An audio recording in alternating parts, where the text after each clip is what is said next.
Assalamualaikum warahmatullahi wabarakatuh. How are you all, everybody? I hope you are all doing well and also hope to take care of yourselves these days. Welcome back once again on my YouTube channel.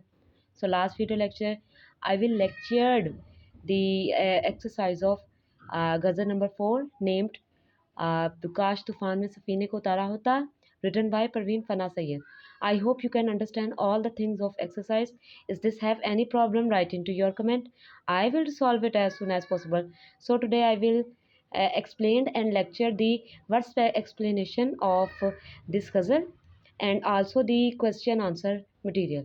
So without wastage of time, let's start with me. And one and the last thing, if you are new in my channel, please subscribe my channel, press the bell icon and also share my video. Then let's start. जी, यहाँ से मैं अपनी video का आगाज़ करती हूँ। मैंने गज़ल number 4 का शेर नंबर 2 लिया है, जो कि मैं आपके सामने पढ़ती हूँ। आज मैं इस शेर की तशरीह करूँगी। हम तो साहिल का तस्वर भी मिटा सकते थे, लबे साहिल से जो हल्का सा इशारा होता। इस वीडियो में मैंने एक चीज़ जो कि है ऐड नहीं की, वो आपने लाजमन उसमें शामिल करनी है। वो ये है कि शायरा का नाम परवीन फ़ना सैयद और गज़ल का नाम काश तूफ़ान में सफ़ीने को उतारा होता है। ये चीज़ें आपने लाजमन ऐड करनी है इसमें। उसके बाद हले लुगत है हमारा साहिल समंदर या दरिया का किनारा, मंजिल मुराद मंजिल, लबे साहिल साहिल की सड़क। हाँ जी, इस शेर के मफ़हूम में परवीन फ़ना सैयद साहिबा क्या कहना चाहती हैं उसके बारे में मैं आपको बयान करती हूँ कि वो कह रही हैं कि हम साहिल का ख्याल भी दिल से निकाल देते अगर महबूब की जानिब से कोई हल्का सा इशारा मिल जाता। और यहाँ से मैं अपनी तशरीह का आगाज़ कर रही हूँ। सबसे पहले मैंने थोड़ा सा तारुफ ऐड किया परवीन फ़ना सैयद साहिबा का। परवीन फ़ना सैयद ख़वातीन शोहरा में मुमताज़ मुकाम रखती हैं। हुस्न इश्क़ बयां, दर्द मंदी का एहसास और अछूते मज़ामीन उनकी शायरी की खूबियाँ हैं। जी, यहाँ से मैं तशरीह शुरू कर रही हूँ। तशरीह तलब शेर में शायरा कहती हैं कि ए महबूब, अगर तुम साहिल पर खड़े मुझे अपनी जानब आने का हल्का सा इशारा भी कर देते तो समंदरी मौजों से लड़कर तुम्हारे पास पहुँच जाती। अगर मैं तुम्हारी जानब से कोई मामूली सा इशारा भी देख लेती तो समंदरी मौजों और तूफ़ान की परवाह किए बगैर तुम तक दौड़ी चली आती।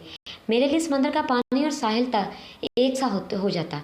लेकिन अफसोस कि तुमने मुझे बचाने के लिए साहिल से कोई इशारा नहीं किया। मनपसंद शख्स का हौसला और हिम्मत अफजाई मायूस इंसान में ज़िंदगी की नई रूह फूंक देता है और इसके अंदर जीने की नई उमंग पैदा कर देता है।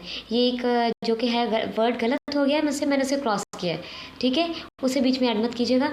इस लिहाज से शेर का एक मफहूम ये भी हो सकता है कि हम महबूब को हासिल करने का ख्याल भी दिल से निकाल देते अगर महबूब हमें अपनी मोहब्बत का यकीन दिलाता, ठीक है।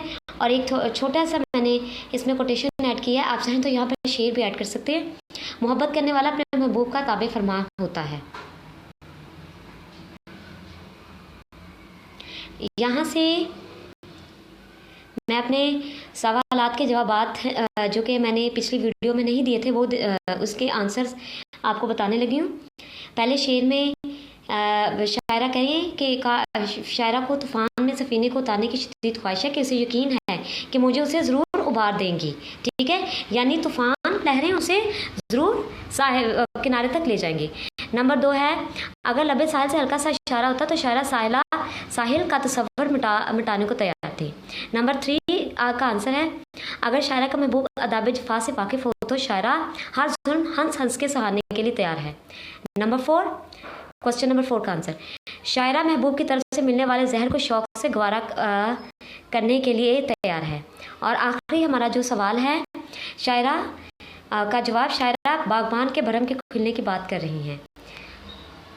तो ये थी मेरी आज की छोटी सी वीडियो जो कि मैं यहाँ पर इख्तिताम पज़ीर कर रही हूँ। इसमें अगर कोई आपको परेशानी, कोई मवाद की गलती महसूस हो तो वो आप अपने कमेंट में राइट कर सकते हैं। मैं उस मसले को हल करने की पूरी कोशिश करूँगी। हमेशा अपना ख्याल रखिएगा। Take care of yourself. See you in the next video. अल्लाह हाफिज़।